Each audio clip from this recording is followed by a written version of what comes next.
Halo adik-adik, selamat pagi, selamat berjumpa kembali. Apa kabar kalian semua hari ini? Ibu harapkan kalian semua dalam keadaan sehat selalu. Baik, kali ini kita akan mempelajari tentang pendapatan nasional. Dalam pembelajaran kali ini akan ada 2 video pembelajaran. Dalam video yang pertama ini kita akan membahas tentang pengertian pendapatan nasional, manfaat mempelajari pendapatan nasional, dan konsep-konsep atau komponen-komponen yang terdapat dalam pendapatan nasional.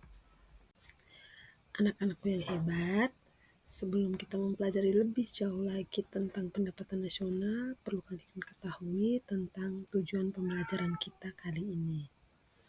Adapun tujuan pembelajaran kita yaitu yang pertama dapat menjelaskan pengertian tentang pendapatan nasional, terus adik-adik bisa menyimpulkan manfaat mempelajari pendapatan nasional dan juga dapat membedakan konsep-konsep pendapatan nasional. Untuk indikator pembelajaran kita kali ini sama halnya dengan tujuan pembelajaran, ada 3.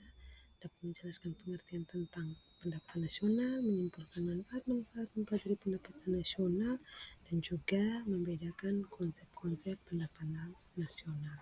Jadi itu indikator ketercapaian untuk tujuan pembelajaran kita kali ini.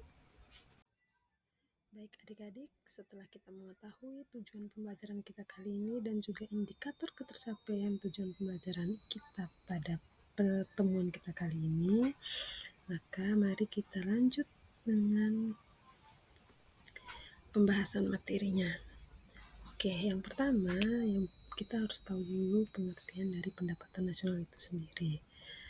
Secara garis besarnya, pendapatan nasional adalah jumlah pendapatan masyarakat suatu negara dalam satu periode. Biasanya itu terjadi selama 1 tahun. Oke baik, setelah kita mengetahui pengertian dari pendapatan nasional, kita lanjut dengan manfaat mempelajari pendapatan nasional.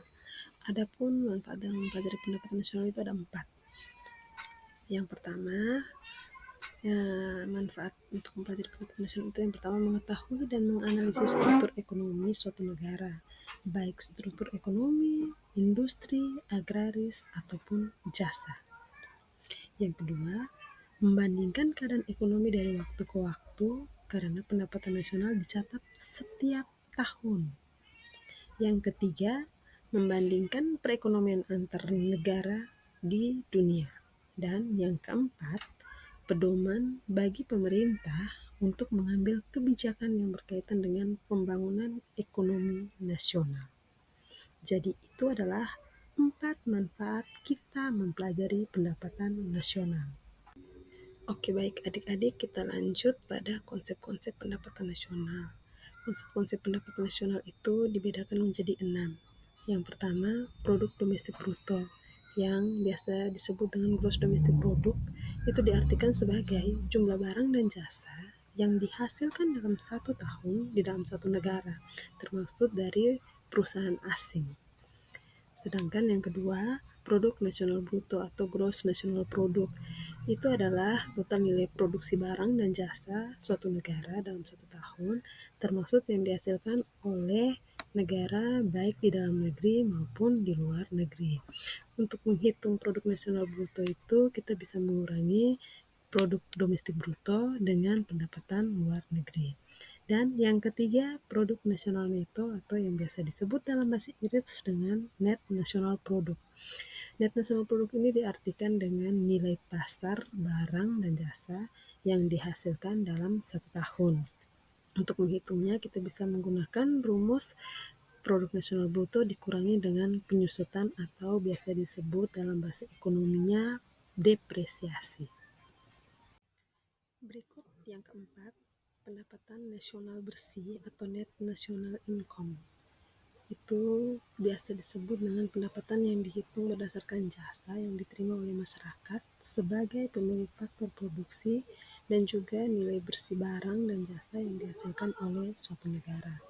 Untuk menghitung pendapatan nasional bersih sendiri itu kita bisa menggunakan rumus NNP dikurangi dengan pajak tidak langsung. Yang kelima, pendapatan perorangan atau personal income. Itu diartikan sebagai seluruh pendapatan yang benar-benar diterima oleh masyarakat. Untuk menghitung pendapatan perseorangan, kita akan mengurangi nilai NNI atau Net National Income dikurangi dengan laba ditahan, tambah iuran jaminan sosial, tambah iuran asuransi, tambah pajak perseroan, dan juga tambah transfer payment. Dan yang terakhir, yang keenam, pendapatan bebas atau pendapatan disposable atau dalam bahasa Inggris disposable income. Pendapatan ini yaitu pendapatan akhir, pendapatan yang digunakan oleh penerimanya dalam suatu rumah tangga. Untuk menghitung pendapatan disposable sendiri, kita bisa mengurangi pendapatan perseorangan dikurangi dengan pajak langsung. Anakku yang hebat, jadi kesimpulan dari materi kita hari ini mengenai pendapatan nasional itu, pendapatan nasional sangat penting untuk dipelajari agar kita dapat membantu pemerintah mengetahui tingkat kemakmuran masyarakat suatu negara. Mengetahui tingkat kemakmuran dapat membuat pemerintah negara mendapat informasi-informasi yang mempengaruhi tingkat ekonomi suatu negara. Jadi, demikianlah pemaparan video mengenai pendapatan nasional. Semoga video ini bermanfaat dan sampai bertemu kembali di video selanjutnya. Terima kasih telah menyaksikan video pembelajaran kali ini.